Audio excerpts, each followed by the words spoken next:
Assalamualaikum warahmatullahi wabarakatuh.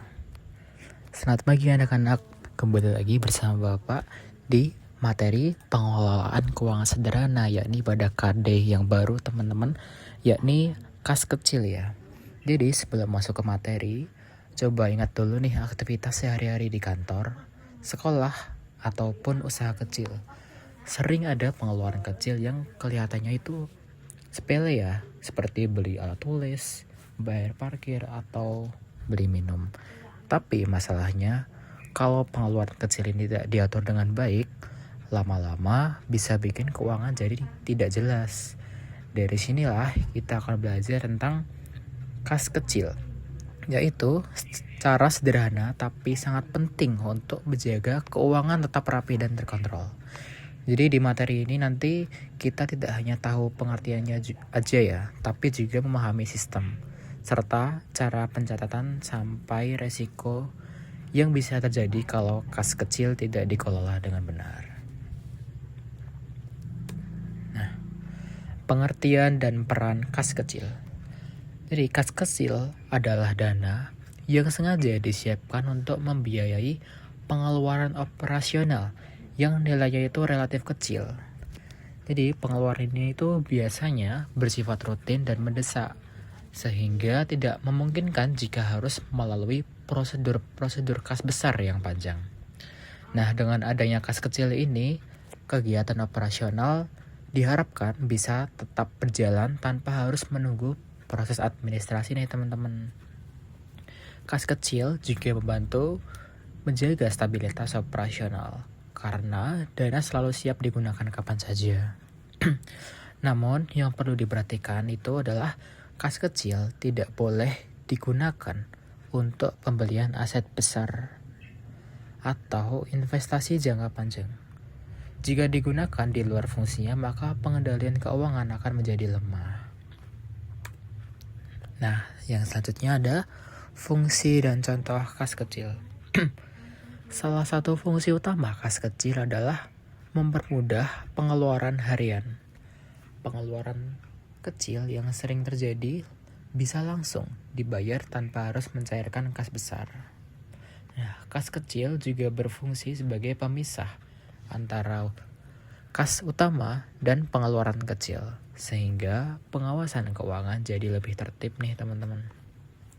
Nah, selain itu, kas kecil melatih kedisiplinan dalam mencatat setiap transaksi, sekecil apapun nilainya.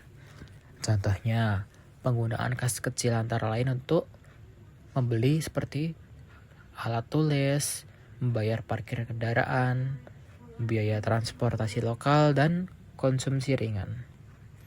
Meskipun nilainya kecil ya teman-teman, transaksi ini tetap harus dicatat agar keuangan tetap transparan dan integritas. Nah, yang selanjutnya ada sistem pengelolaan kas kecil. Dua sistem utamanya yakni adalah sistem impress dan sistem fluctuating. Nah, masuk pada sistem yang pertama yakni sistem impress, yaitu adalah sistem dengan saldo kas kecil yang jumlahnya itu selalu tetap. Jadi setiap kali ada pengeluaran, dana akan diganti sesuai jumlah yang dipakai, sehingga saldo itu kembali ke angka awal anak-anak. Sistem ini memudahkan pengawasan karena selisih kas lebih mudah diketahui. Yang selanjutnya ada sistem fluctuating. Nah, sistem ini adalah sistem di mana saldo kas kecil itu bisa berubah-ubah tergantung pengeluarannya dan pengisiannya nih teman-teman. Sistem ini lebih fleksibel, tetapi juga membutuhkan pengawasan yang lebih ketat. Nah, lanjut pada perbandingan sistem impress dan fluctuating. Jika dibandingkan, sistem impress itu memiliki tingkat pengendalian yang lebih tinggi seperti yang saya jelaskan tadi, karena saldonya itu tetap dan kesalahan pencatatan itu bisa langsung terlihat.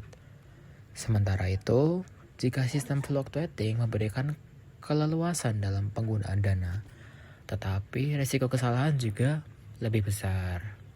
Nah, untuk usaha kecil atau organisasi sederhana, sistem impress biasanya lebih aman dan lebih mudah dipraktikkan ya teman-teman.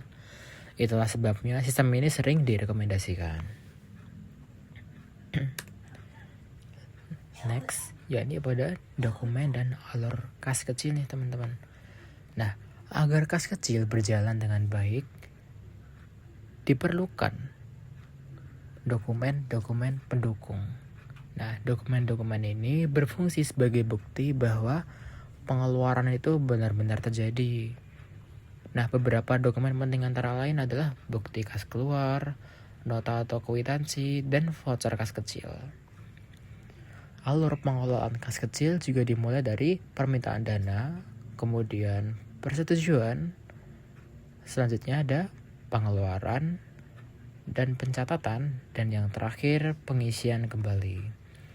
Jika alur ini itu dijalankan dengan disiplin benar, maka pengelolaan kas kecil akan lebih tertib dan aman tentunya. Lanjut pada pencatatan laporan kas kecil.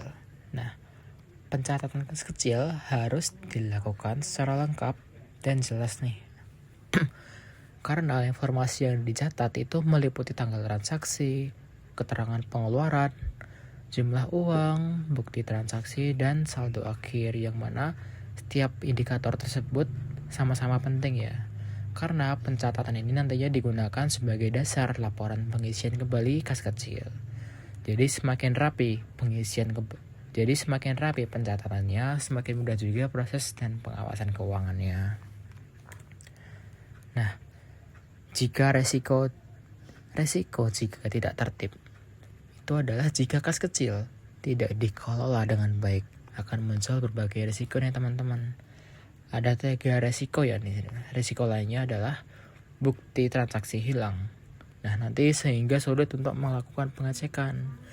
Bahkan bisa terjadi penyalahgunaan dana jika tidak ada pengawasan yang jelas. Semua risiko ini sebenarnya bisa dicegah dengan sistem dan pencatatan yang disiplin nih teman-teman. Nah, pada bagian akhir bisa kita simpulkan ya anak-anak, kas kecil itu adalah bagian penting dari pengelolaan keuangan usaha kecil. Nah, dengan sistem yang tepat dan pencatatan yang rapi, keuangan lebih bisa dikontrol.